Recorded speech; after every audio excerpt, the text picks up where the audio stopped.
Baik, Bu Ros. Saya akan membacakan Esra pasal 2 ayat 1 sampai 35. Inilah orang-orang provinsi Yehuda yang berangkat pulang dari pembuangan, yakni para tawanan yang dahulu diangkut ke Babel oleh Nebukadnezar, Raja Babel, dan yang kembali ke Yerusalem dan ke Yehuda, masing-masing ke kotanya. Mereka datang bersama-sama Zerubabel, Yesua, Nehemia, Seraya, Reelaya, Mordekai, Bilsan, Mispar, Bikwai, Rehum, dan Baana. Inilah daftar orang-orang bangsa Israel. Bani Poros, 2.172 orang. Bani Sefasa, 372 orang. Bani Arah, 775 orang. Bani Pahat Moab, yakni anak-anak Yesua dan Yoab, 2.812 orang. Bani Elam, 1.254 orang. Bani Zatu, 945 orang. Bani Zakai, 760 orang. Bani, 642 orang. Bani Bebai, 623 orang. Bani Asgad, 1.222 orang. Bani Adonikam, 666 orang. Bani Bikwai, 2.056 orang. Bani Adin, 454 orang. Bani Ater, yakni Bani Hizkia, 98 orang. Bani Bezai, 323 orang. Bani Yora, 112 orang. Bani Hasum, 223 orang. Bani Gibar, 95 orang. Dari Bethlehem, 123 orang. Orang-orang Netofa, 56 orang. Orang-orang Anatot, 128 orang. Dari Asmawet, 42 orang. Dari Kiryat Arim, Kefira, dan Beerot, 743 orang. Dari Rama dan Gaba, 621 orang. Orang-orang Mikamas, 122 orang. Orang-orang Betel dan Ai, 223 orang. Dari Nebo, 52 orang. Bani Makbis, 156 orang. Bani Elam, yakni Elam yang lain, 1.254 orang. Bani Harim, 320 orang. Orang-orang dari Lot, Hadid, dan Ono, 725 orang. Dari Yeriko, 345 orang. Bani Senaa, 3.630 orang.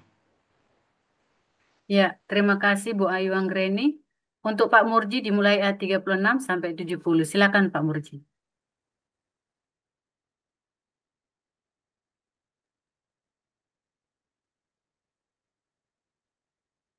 Inilah para imam, Bani Yedaya, yakni kaum keluarga Yesua, 973 orang.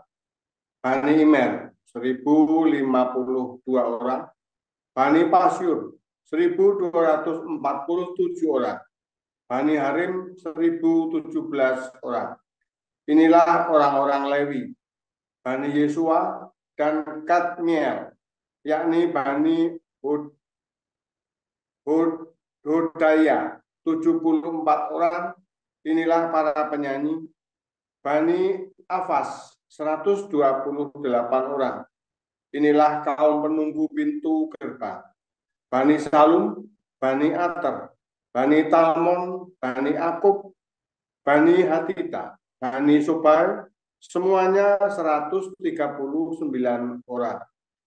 Inilah para budak di bait Allah, Bani Siha, Bani Hasufa, Bani Tabaot, Bani Keros, Bani Siaha, Bani Padon, Bani Lebana, Bani Hagaba, Bani Akub, Bani Hagab, Bani Samlai, Bani Hanan, Bani Gidel, Bani Gahar, Bani Reaya, Bani Rejin, Bani Nekoda, Bani Gazam, Bani Usa, Bani Pasya, Bani Besai, Bani Asna, Bani Meunim, Bani Nefusim, Bani Bakbuk, Bani Hakufa, Bani Harbur, Bani Paslut, Bani Mehida, Bani Harsa, Bani Barkos, Bani Sisera, Bani Temah, Bani Nesia, Bani Hatifa. Inilah keturunan para hamba Salomo. Bani Sotai, Bani Soferet, Bani Peruda, Bani Yala, Bani Darkon, Bani Gidel, Bani Sefaka, Bani Hatil, Bani Pokeret, Hasebaim, Bani Ami, seluruh budak di bait Allah dan keturunan para hamba Salomo ada 392 orang. Inilah orang-orang yang berangkat pulang dari Tel-Melah, Tel-Harsa, Kerub, Adan, dan Imer, tetapi mereka tidak dapat menyatakan apakah kaum keluarga dan asal-usul mereka termasuk bangsa Israel. Bani Delaya, Bani Tobia, Bani Nekoda, 652 orang. Dan dari antara kaum imam, Habaya, Bani Hakos, Bani Barzilai. Barzilai itu memperistri seorang anak perempuan Barzilai, orang Gilead itu. Dan sejak itu ia dinamai menurut nama keluarga itu. Mereka itu menyelidiki apakah nama mereka tercatat dalam silsilah, tetapi karena itu tidak didapati, maka mereka dinyatakan tidak tahir untuk jabatan imam. Dan tentang mereka diputuskan oleh kepala daerah bahwa mereka tidak boleh makan dari persembahan Maha Kudus. Sampai ada seorang imam bertindak dengan memegang Urim dan Tumim.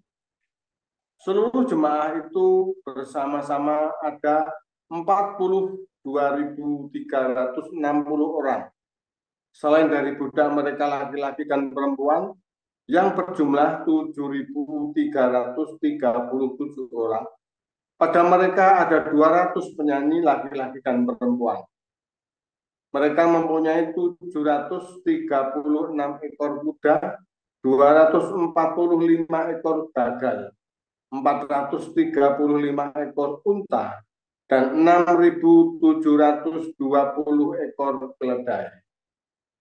Beberapa kepala kaum keluarga tatkala datang ke rumah Tuhan yang di Yerusalem, mempersembahkan persembahan sukarela guna membangun rumah Allah pada tempatnya semula.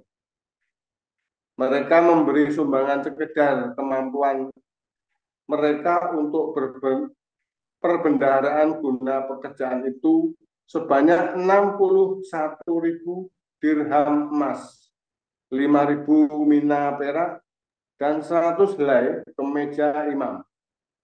Adapun para imam dan orang-orang Lewi dan juga sebagian dari rakyat serta para penyanyi, para penunggu pintu gerbang, dan para budak di bait Allah menetap di kota-kota mereka.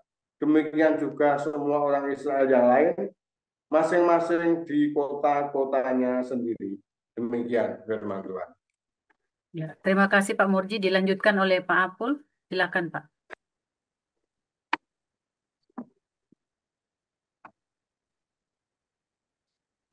Dari 1 Petrus 5.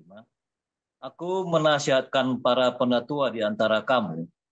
Aku sebagai teman penatua dan saksi penderitaan Kristus, yang juga akan mendapat bagian dalam kemuliaan yang akan dinyatakan kelak. Gembalakanlah kawanan domba Allah yang ada padamu, jangan dengan paksa, tetapi dengan sukarela sesuai dengan kehendak Allah. Dan jangan karena mau mencari keuntungan, tetapi dengan pengabdian diri. Janganlah kamu berbuat seolah-olah kamu mau memerintah atas mereka yang dipercayakan kepadamu, tetapi hendaklah kamu menjadi teladan bagi kawanan domba itu. Maka kamu, apabila Gembala Agung datang, kamu akan menerima mahkota kemuliaan yang tidak dapat layu. Demikian jugalah kamu, hai orang-orang muda, tunduklah kepada orang-orang yang tua, dan kamu semua, rendahkanlah dirimu seorang terhadap yang lain. Sebab Allah menentang orang yang congkak, tetapi mengasihani orang yang rendah hati. Karena itu, rendahkanlah dirimu di bawah tangan Tuhan yang kuat, supaya kamu ditinggikannya pada waktunya. Serahkanlah segala kekhawatiranmu kepadanya, sebab Ia yang memelihara kamu. Sadarlah dan berjaga-jagalah. Lawanmu si iblis berjalan keliling sama seperti singa yang mengaum-ngaum dan mencari orang yang dapat ditelan. Lawanlah dia dengan iman yang teguh, sebab kamu tahu bahwa semua saudaramu di seluruh dunia menanggung penderitaan yang sama. Dan Allah, sumber segala kasih karunia, yang telah memanggil kamu dalam Kristus kepada kemuliaan yang kekal, akan melengkapi, meneguhkan, menguatkan, dan mengokohkan kamu sesudah kamu menderita seketika lamanya. Dialah yang punya kuasa sampai selama-lamanya. Amin. Dengan perantaraan Silwanus, yang kuanggap sebagai seorang saudara yang dapat dipercayai, aku menulis dengan singkat kepada kamu untuk menasihati dan meyakinkan kamu bahwa ini adalah kasih karunia yang benar-benar dari Allah. Berdirilah dengan teguh di dalamnya. Salam kepada kamu sekalian dari kawanmu yang terpilih yang di Babylon dan juga dari Markus anakku. Berilah salam seorang kepada yang lain dengan cium yang kudus. Damai sejahtera menyertai kamu sekalian yang berada dalam Kristus. Amin. Demikian firman Tuhan. Shalom semuanya, haleluya. Sorry terlambat banget karena tadi nanggung ya, mau berdiri di jalan, nanti itu udah dekat, jadi kita sampaikan ini terlambat banget ya, sorry. Tetapi nggak panjang-panjang.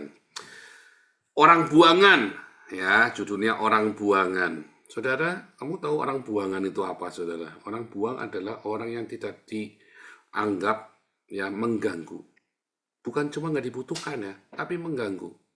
Ya, orang yang dibuang itu adalah orang-orang yang dianggap mengganggu. Kalau didiamkan saja, dia akan mengganggu. Tapi kalau orang ini didiamkan saja nggak mengganggu, ya diam saja nggak akan dibuang biasanya. Tapi kalau orang ini mengganggu, akan dibuang. Kamu punya anak, ya, anak ini kurang ajar sekali, saudara ya. Ngerokcok, ya, tetangga digebukin, anjingnya tetangga dipateni, ayam tetangga dicuri misalnya kan.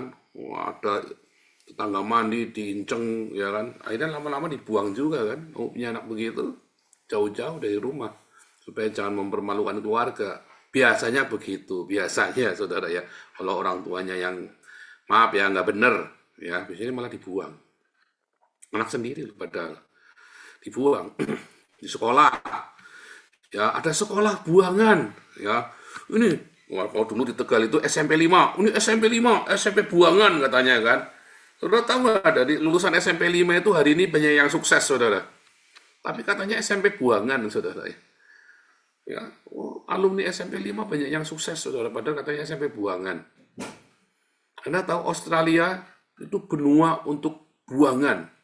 Jadi penjahat-penjahat dari Inggris itu, residivis itu, kalau kita di Indonesia kan ada Nusa Kambangan, ada Pulau Buru. Nah, orang Inggris zaman dulu, zaman imperialisme itu, penjahat-penjahat dari Inggris itu dibuang ke Australia, saudara. Hari ini, ya, benua buangan ini lebih hebat daripada Indonesia, saudara. Bahkan mungkin lebih hebat daripada Inggris, saudara. Buangan itu loh ya, itu benua buangan. Tapi hebat sekali hari ini, saudara ya, Commonwealth Inggris. Apalagi, saudara, buangan. Daud, saudara ya, dibuang oleh mertuanya kan. Di Gua Adulam ini kan orang-orang buangan, orang-orang yang banyak hutang, dikejar-kejar hutang, penjahat, kriminal, buronan. Ya. Mungkin saya juga dibuang juga. Mungkin saya juga orang buangan juga buat sebagian orang ya. Tetapi ya orang Israel juga dibuang. Bukan sengaja mengungsi, beda ya. Refugee itu kan artinya kamu terpaksa mengungsi, bukan dibuang. karena kacau sekali kondisinya, kamu pergi. Tapi ini dibuang. Dia lagi baik-baik ada di Yerusalem, lalu negaranya kalah. Supaya orang ini jangan memberontak, maka sama Raja Babel itu diambil, dibuang ke Babel, saudara. Dibuang. Ya, exile, diasingkan, di-exile. Ya, atau orang mengexile dirinya, seperti saya kan mengexile diri saya sendiri kan. Ya, bukan buronan, salah, saudara ya. Saya sebelum saya bikin sesuatu, saya sudah mengexile diri saya sendiri, baru saya bikin gebrakan. Ya, jadilah komunitas ini yang luar biasa ya. Komunitas dengan para pengurus yang luar biasa. Dan puji Tuhan, sekarang hampir semua pengurus sudah ikut kelas saya ya. Jadinya itu memang produk kita ya, Bu Ros, Dr. Ido, Dr. Yono, itu kan produk kita ya, maksudnya dari hasil pemuridan kita. Makanya saya senang sekali ya, ini pada Mara, semua ini kan produk kita semua nih, Bro Welly semua nih ya, dan ternyata lebih bagus ya, sekarang lebih tenang ya komunitas kita ini ya. Karena yang orang-orang yang memang ngurusi memang orang-orang yang sudah sehati sama kita ya, sudah tahu gayanya kita. Nah, kalau yang bukan produknya kita biasanya itu tadi ya, yang NPD itu ya, yang narcissistic personality disorder, Roy Isabel, tiba-tiba muncul dari antah berantah, lalu mau ngatur-ngatur kita itu ya, nggak boleh ini, nggak boleh itu. Oh, ini orang berdosa, tapi lagi saya juga orang berdosa, nanti kamu tak kasih tahu dosa saya, kamu nanti cepat kamu. Orang-orang berdosa. Saya tuh nggak pernah nanya sama pada Mara, kamu hidupnya kudus apa enggak? Saya nggak pernah nanya begitu ya, saudara. Itu urusanmu dengan Tuhan. Ya, saya nggak pernah nanya sama Bu Ros, kamu tuh alirannya apa? Nggak pernah nanya. Ya, mungkin ada beberapa yang Katolik, mungkin saya nggak tahu ya. Ada yang dari Katolik, ada yang dari mana-mana, mungkin ada yang jangan-jangan juga ada yang dari seksi Yehova, dulu pernah ada ya. Tapi udah nggak sama kita lagi. Karena ya, mungkin saya nggak tahu ya. Tapi dulu pernah ada ya komunitas sama kita, ikut kumpul sama kita, saksi Yehova. Saudara, orang-orang buangan ini, orang-orang yang dibuang, ya orang-orang yang dibuang, biasanya adalah orang-orang yang istimewa, saudara ya. Tetapi orang-orang yang istimewa tidak pada waktu, tempat, zaman, momentum yang tepat. Ya, orang-orang buangan, orang-orang yang di penjara itu termasuk orang-orang buangan itu, saudara. Saya pernah di penjara 2 kali ya, saudara ya. Saya pernah di penjara 2 kali. Waktu saya di penjara, pertama ya saya hancur, saudara ya, hancur. Saya merasa saya nggak pernah nyontek di sekolah, dan saya selalu jujur dalam bertransaksi. Kenapa saya harus di penjara? Makanya setelah di penjara kedua, setelah itu saya jadi jahat, saudara. Ya, saya marah. Saya penuh dengan kemarahan. Di penjara yang kedua itu karena saya dikorbankan. Tetapi saya sengaja, sebab kalau enggak akan dikejar terus. Jadi itu strategi ya, itu di kelas apostolik kita ajarin caranya, saudara ya, bagaimana mengatasi terlalu banyak hutang. Ya, di Indonesia itu harusnya perdagangan itu kamu tidak bisa masuk penjara kecuali kamu pencucian uang, ya. Tetapi hukumnya diputar-balikan. Nah itu seperti itu. Yang penting kudu masuk. Nah itu saya memanfaatkan kesempatan itu. Saudara, orang-orang ini orang-orang yang pintar, saudara. Saya lihat ketemu orang di penjara, bandar narkoba, ya. Bahkan saya pernah ini sama John Kay ya, di Salemba. Saya pernah di penjara bareng-bareng sama John Kay, ya. Jadi waktu John Kay itu masuk, waduh, gas air mata di mana ngeri itu ya, waktu itu ya. Itu ngeri sekali itu ya. Di tempat saya itu ada bandar narkoba yang sebetulnya dia levelnya lebih tinggi daripada Freddy Budiman, saudara. Freddy Budiman itu hanya ngaku-ngaku, saudara ya. Jadi pelakunya orang lain, ya, tapi dia aku. Kenapa? Tanggung, dia udah hukuman mati. Tidak ada hukumannya lebih berat daripada hukuman mati. Jadi ada, ekstasi 1 miliar. Oh itu punya saya. Mau diapain lagi? Yang penting orangnya setoran sama dia, pasang badan. Oh, itu bukan rahasia umum. Jadi jangan, oh ini kok tahu ya, itu bukan rahasia lagi, saudara. Kalau kita di penjara, kita semua tahu ya. Itu tuh ceritanya begitu. Jadi waktu kejadian itu, dan waktu itu saya keluar dari penjara, ya, kemudian saya ngalami ini dengan Tuhan ya, perjumpaan dengan Tuhan itu saya dapat ini ya, saudara ya, untuk mendoakan beberapa orang, ya, untuk berdoa syafaat buat beberapa orang. Yang satu berhasil, ya, yang Freddy Budiman dihukum mati ya, saudara ya. Saya waktu Freddy Budiman dihukum mati itu saya hancur hatinya saya ya. Saya sudah berkali-kali berusaha temuin dia masuk ke Nusa Kambangan waktu itu ya, gagal, nggak bisa. Tapi yang satu saya nggak sebutkan namanya ya karena masih hidup. Sukses ya, saudara ya. Bahkan sudah melayani Tuhan ya, sudah melayani Tuhan. Kemudian sukses, saudara. Saya doa syafaat tiap malam tuh, saudara ya. Tuhan kasih saya, kamu doa syafaat buat orang ini. Saya nggak perlu sebutkan namanya. Yang Freddy Budiman itu mati ya, karena dihukum mati, dan saya hancur sekali karena waktu itu saya lalai. Saya padahal seharusnya bisa, tapi waktu itu saya gitu ya, setengah hati. Habis itu saya nyesal sekali.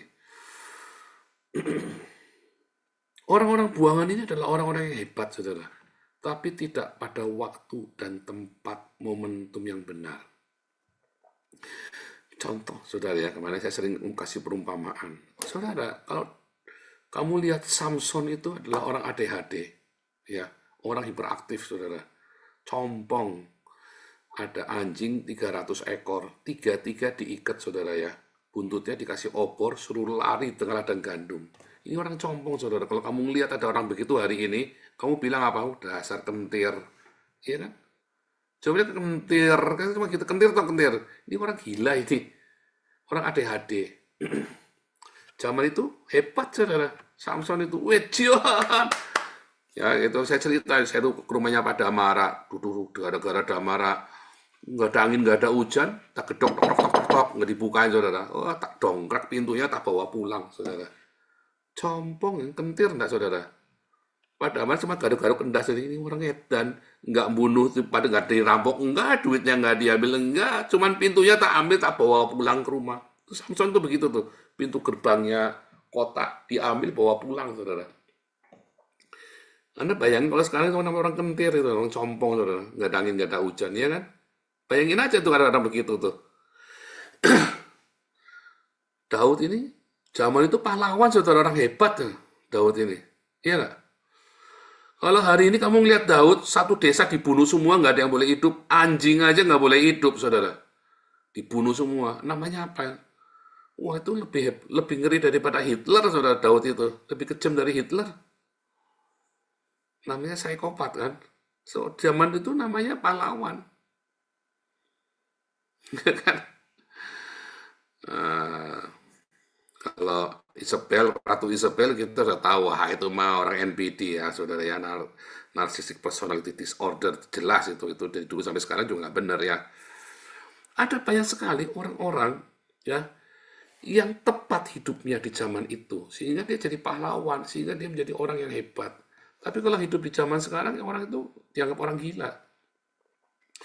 Einstein di zaman dia sekolah dianggap orang gila, saudara, dianggap nggak waras. Tapi begitu dia dewasa, dia tunjukkan, ini orang hebat sekali, nggak taunya, ya kan? Buat beberapa orang saya ini annoying, kan, buat beberapa pendeta.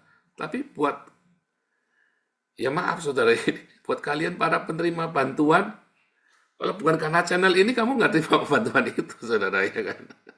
Kalau bukan karena orang gila ini, kan, orang sesat ini, kan, anak setan katanya Gilbert, kan. Jadi sebenarnya saya lagi mau ngomong ya, kalian semua yang hari ini ya jadi penjahat, kamu jangan berkecil hati, lalu kamu mau jahat terus, jangan, saudara. Kamu coba pikirkan satu kebaikan, karena kamu punya kemampuan lebih dari orang. Bukan berarti kamu jadi perampok, bandar narkoba, masuk penjara, penipu, berarti kamu hebat, berarti kamu baik. Oh, bukan, saudara. Tuhan bisa pakai sesuatu dalam hidupnya kamu, kalau kamu persembahkan kepada Tuhan. Contohnya saya sendiri 2 kali masuk penjara. Kalau saya tidak pernah masuk penjara, nggak akan berani saya bikin beginian, saudara. Edan. Kamu pikir nggak butuh nyali, saudara? Punya nyali pun nggak berani. Kamu cek semua apologet-apologet yang berani kayak saya, nggak berani kalau dia belum pernah di penjara. Saifuddin aja mingkem. Yang berani ngeri nantang, Saifuddin kan nyontoh, ikut-ikut saya, cuma gagal karena aku kurang pinter. Kalau saya terus saya atur, kenapa saya pinter? Saya masuk penjara 2 kali. Saya tahu hukumnya, saya tahu caranya, saya siapkan semuanya dari satu persatu. Betul nggak? Saya tanya sama orang yang ngerti. Semua kejadian dalam hidupmu itu, ya, semakin buruk kejadian dalam hidupmu, seharusnya kamu belajar. Sebab makin buruk kejadian dalam hidupmu, makin pintar kamu. Kejadian apapun. Makin buruk, kalau kamu serahkan sama Tuhan, Tuhan akan rubah. Kamu pikir Daud buronan mertua, sekedar buronan mertua gara-gara metengi anaknya nggak tanggung jawab? Bukan, saudara. Itu buronan politik, mau dibunuh hidup atau mati, saudara. Karena Saul tahu Daud akan mengambil alih tahtanya. Harus dibunuh. Bahkan anaknya, istrinya Daud pun diambil, dikasihkan ke orang lain. Dan ketika Daud mengambil tahtanya Saul, diambil tuh istrinya, saudara. Sampai lakinya itu merengek di belakangnya Mikal kan. Sampai merengek, saudara ya. Oh, bukan Mikal, kakaknya ya. Kakaknya Mikal yang merengek itu ya. Sampai merengek di belakangnya kakaknya Mikal gitu kan. Terus Mikalnya kan kemudian menikah sama Daud juga kan, ambil dan nggak punya anak tapi ya. Daud punya anak dari kakaknya Mikal. Serem ya, saudara ya. Itulah yang terjadi. Semakin buruk hidupmu, kondisi apapun yang terima hidupmu, kamu jangan cuman pasrah, aku memang orang buangan. Kamu datang sama Tuhan. Karena ada sesuatu yang Tuhan bisa rubah. Makin buruk, makin jadi kamu, saudara. Balik lagi ya, ini kita punya komunitas yang cukup besar. Kita bisa bikin sampai sejauh ini. Ya, bukan karena saya jadi penjahat, bukan. Karena penjahat ini menyerahkan kejahatannya kepada Tuhan. Tuhan, aku ini penjahat. Siapa yang mau dengar saya? Dan hari ini bukan cuma didengar, bahkan kita berdampak. Ya, YouTube kita itu selalu didengar di Istana Negara, di Mabes Polri, Mabes TNI, bahkan kedutaan Indonesia di Belanda pun monitor saya. Serius, saudara. Dari mana tahu? Saya tahu. Ya, kan diupdate saya kan punya orang di sana semua. Diupdate, kita diupdate terus. Ya, makanya lihat ya, begitu tren apa kita ngomong, pasti nanti pemerintah bikin sesuatu. Kamu pikir program makan siangnya Prabowo itu makan gratis, terus tiba-tiba Prabowo merapat ke Cina, Prabowo merapat ke Israel itu nggak ada hubungannya dengan YouTube kita. Dari mana datangnya, saudara? Dari mana analisa kita selalu tepat? Makin buruk hidupmu, saudara, kamu serahkan sama Tuhan. Kalau kamu sungguh-sungguh serahkan, maka hidupmu akan benar-benar makin berguna bagi kerajaan Allah. Ya, syaratnya ya bertobat, serahkan. Namanya serahkan itu kamu sampai diludahi orang tuh, saudara. Sampai benar kamu rendah serendah-rendahnya, kamu datang sama Tuhan. Langsung semua itu dirubah. Tok. Orang tua yang punya anak-anak yang sudah dibuang, ya doakan. Karena dia akan jadi orang hebat. Kalau kamu serahkan dia pada Tuhan.